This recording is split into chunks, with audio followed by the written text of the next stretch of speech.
Chapter 9. Missing Memories. Jeff's point of view. I ended up leaving Toby alone for the rest of the night. I should have never spoken to him in the first place. Wait, what am I saying? I need someone to talk to, like, I have Jack, and then there's Ben who likes to annoy me for no reason. Toby reminds me of myself in a way because of it. I'm surprised Slender didn't call him to his office yet. Well, his office is like numerous rooms in one. It's a library, and whenever somebody is really hurt, his room is also a mini hospital.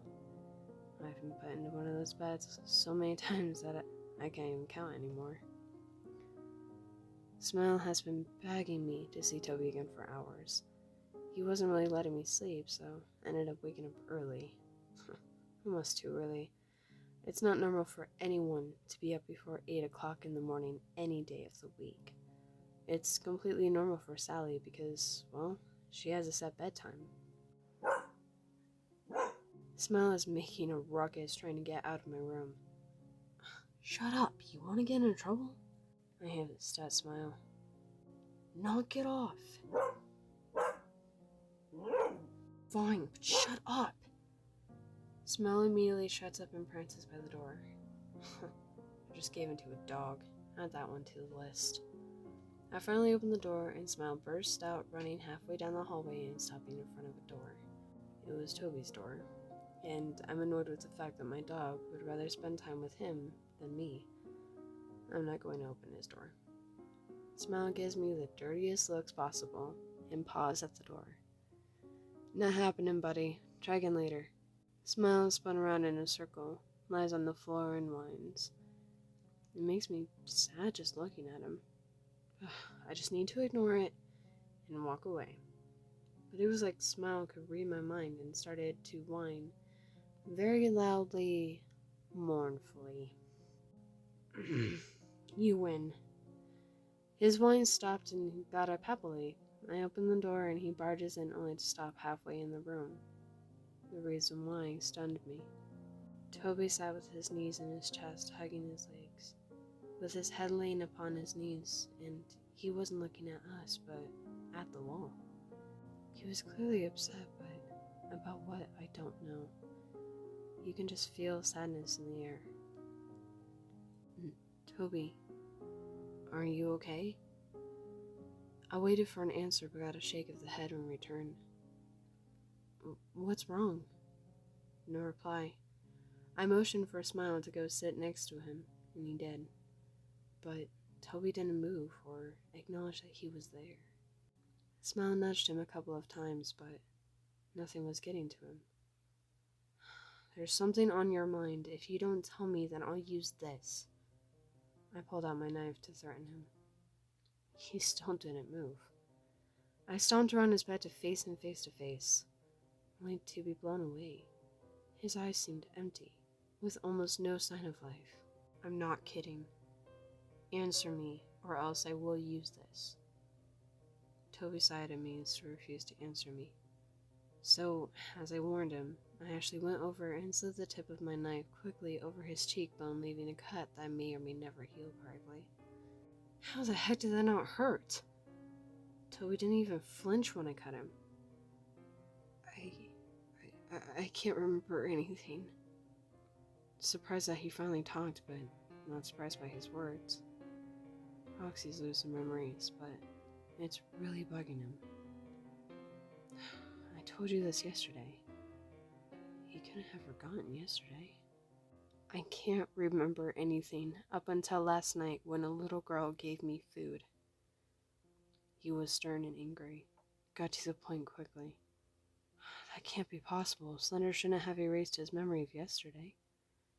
If he did, then that means he really has some big plans for Toby. If not, then he wants to welcome Toby himself. Do you even know who I am? No. I have no idea who you are. That jerk. Masky and Hoodie came into the room unexpectedly and drew all attention towards them both. Sunday told us both they need to keep away from Toby, and he needs to come with us. Masky took the lead, pulled Toby away from his bed, and he followed them, both obediently with no questions asked. The faceless guy wants me to stay away? That bitch can't keep me away from no one.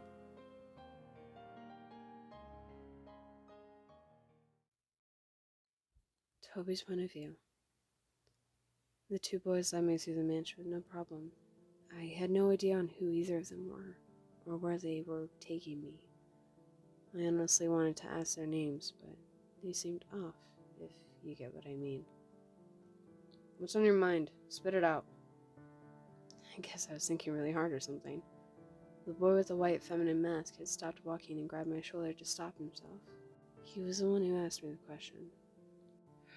Who are you guys? After I asked, the two boys turned their backs to me and started whispering to themselves. I don't call it a whisper if I can hear it in this silent hallway. Dude, he has no clue. The big guy completely wiped his memory of almost everything. But he only remembers some knowledge in his name. Let's use this opportunity to restart.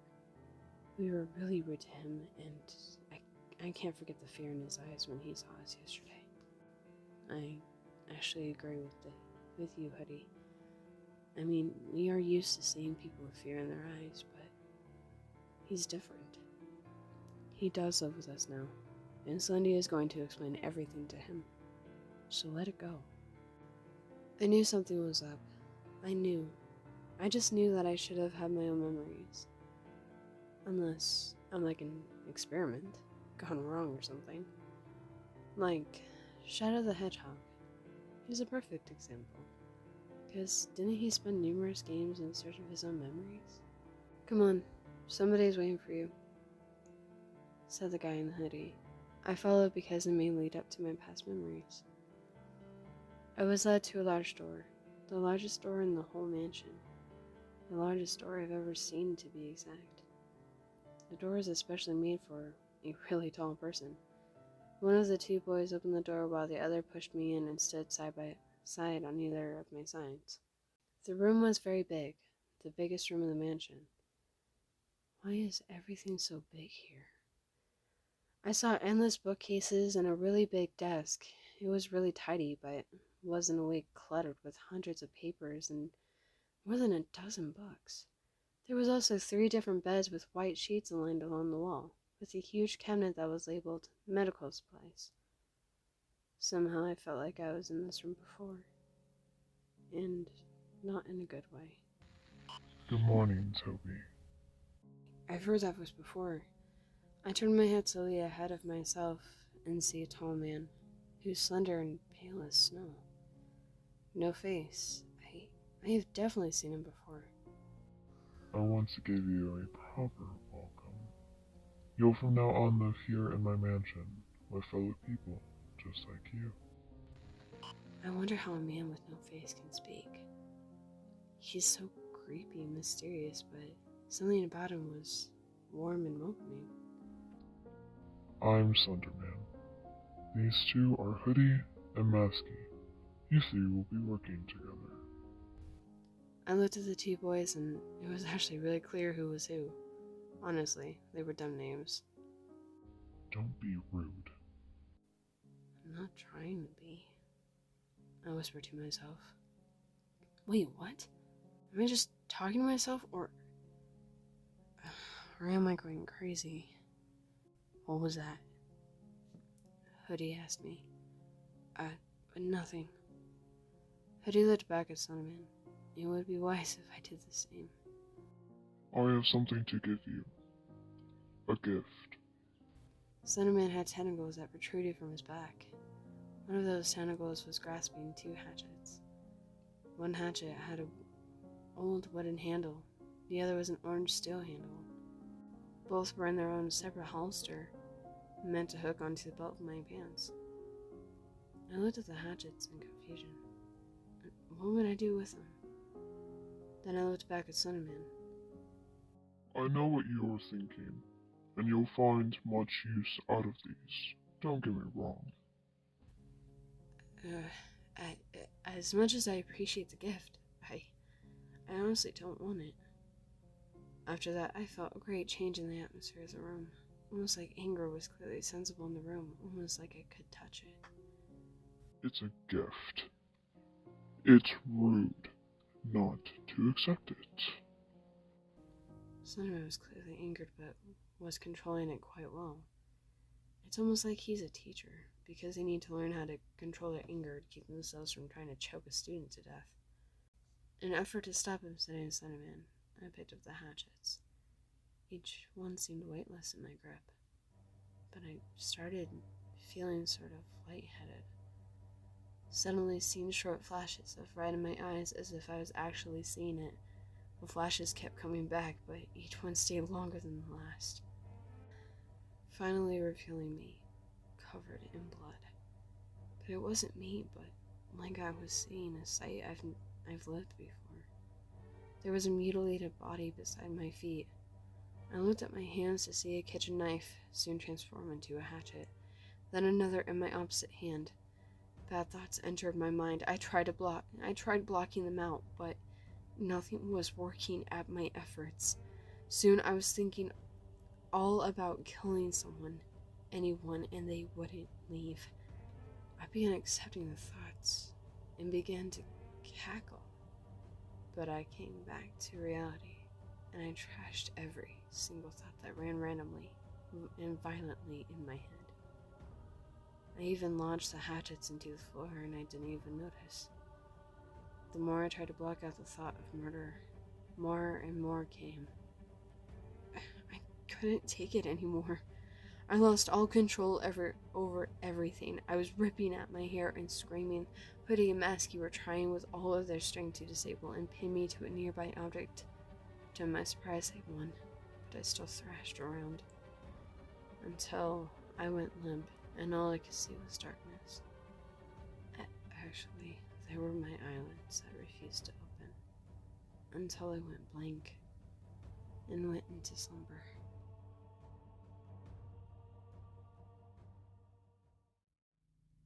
Chapter 10. That knockout stuff. Toby's point of view. I sure hope he's okay. Huh. He looks almost as pale as you. Watch it, you jerk. What do you think happened in his office that caused Toby to look so sickly? Are you kidding me? He was already pale to begin with.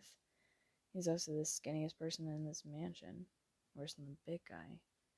He's either dying or he needs serious help. Jack, you're such a jackass. It's true, though.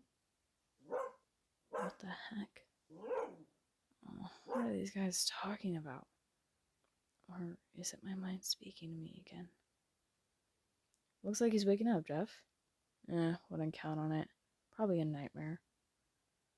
Jeff, it's not my mind. So it's actually real. He's that guy who cut my face, I think.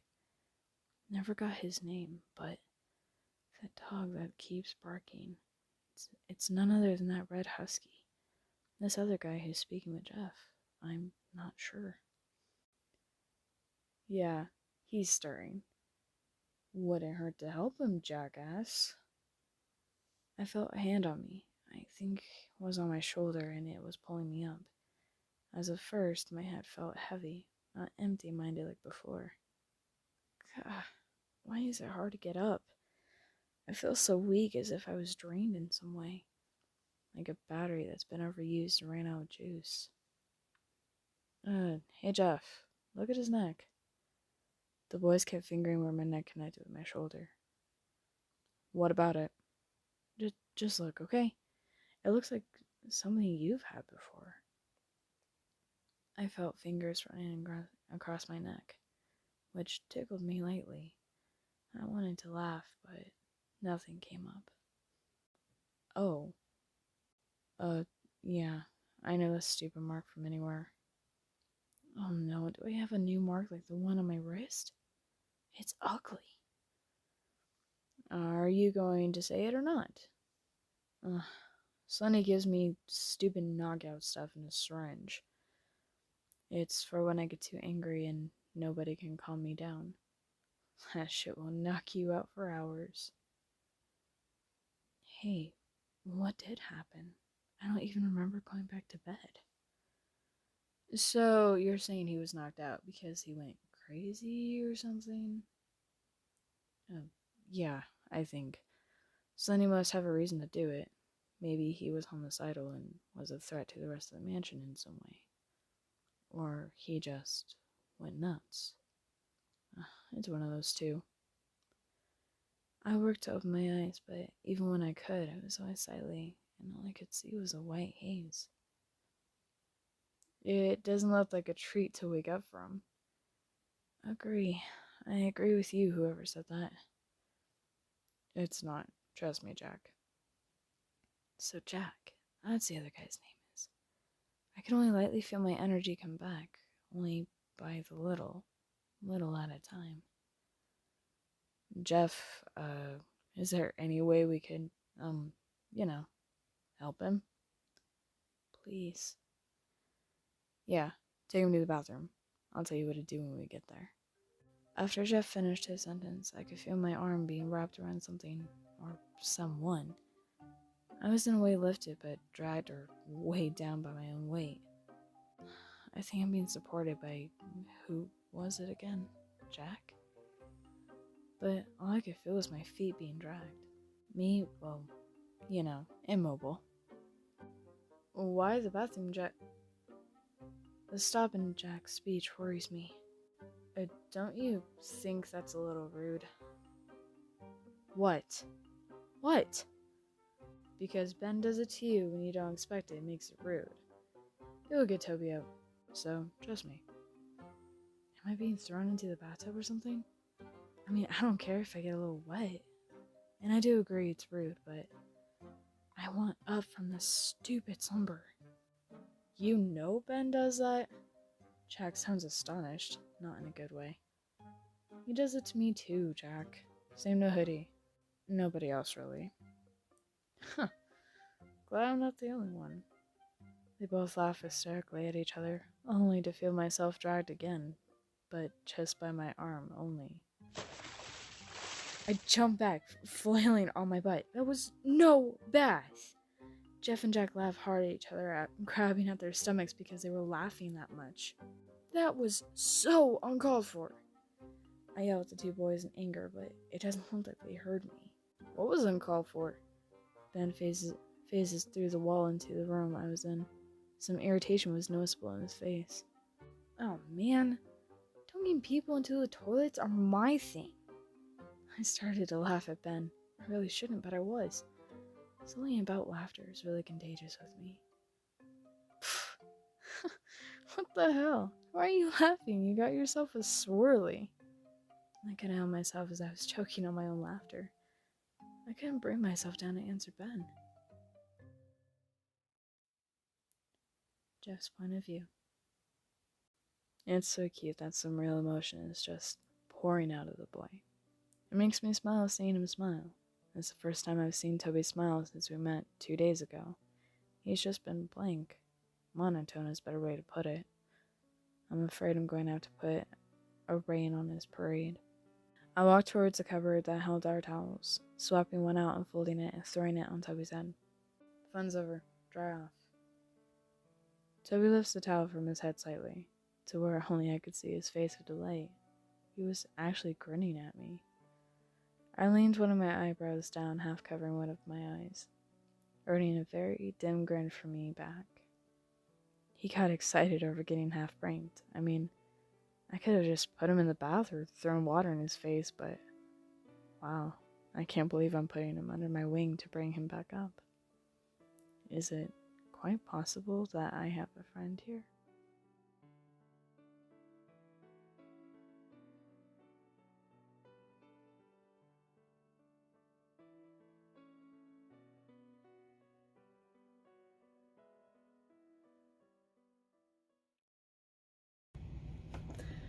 Okay, we're just going to record because apparently every time I lift up my hand like this, or like move my hand in a weird way, my camera decides to take an immediate photo of me.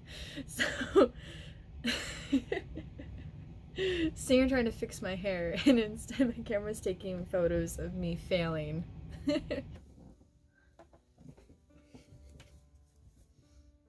Hi guys. Hi guys, my name is Crazy Kara, back from the No, stop throwing stop throwing things at me. I'm sorry. No, I'm really sorry. Put the knife down. Knife down. Put the knife down. Thank you. My pillow fell on me, so that's enough abuse for a day. My name is Crazy Kara, back from the dead, and my door just opened randomly.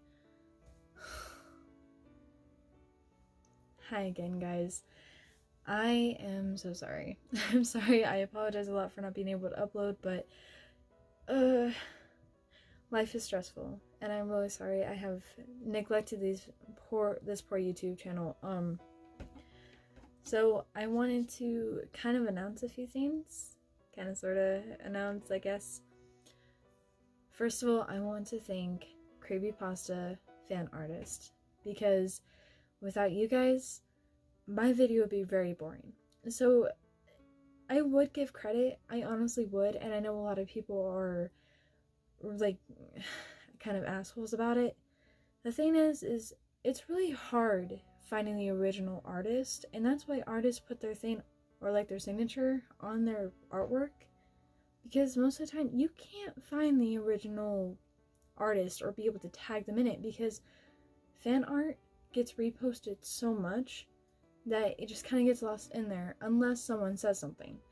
So if you like know the artist of any of the photos that I have used, please just don't be an asshole. Please just be nice. I really am trying. And just comment their name down below, and I will make sure to add them into the description of all the videos that I make, I promise. So regardless, none of the artwork is mine. Credit to all of the amazing artists who have made the pictures that I have used, and the GIFs that I used in the beginning, since I had to remake my intro.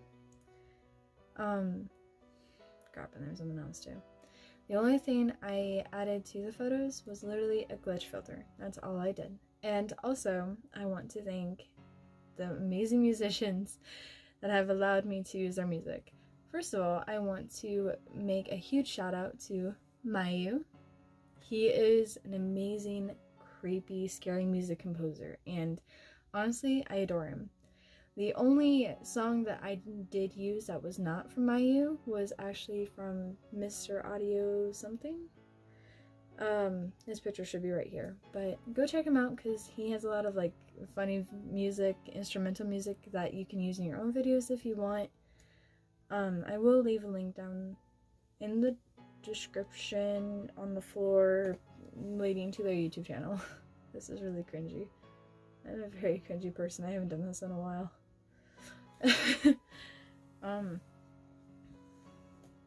I want to thank everyone, honestly, because without the music, without the fan art, I would literally be nothing except for a very boring reader. I honestly am really sorry that I have not been uploading as much, and honestly, I'm really disappointed in the time lapses between videos. Yeah, I may or may not start the YouTube channel over or come with a new approach. The thing is, there is a high chance that I am going into the US Navy, which means videos may or may not be uploaded over time, at least for a very long time. So if anything, I may have to resort to something else with this channel, or I'm just gonna have to do like short stories that I'll be able to read and edit in one go so you guys can enjoy them all at once. But regardless, since it is summer and I don't really have much to do at the moment, I'm going to try my absolute hardest to try and get you guys videos, or at least try to finish this Ticci Toby story, because it has like 50 chapters, and then on top of that it has a sequel, and I'm like, there's a sequel? So I'm like trying so hard to do this, but regardless, I hope you guys understand thank you guys so much for watching. I really do appreciate it. And if you guys liked, please subscribe today for more. And I will see you crazy people in the next video. Bye, guys.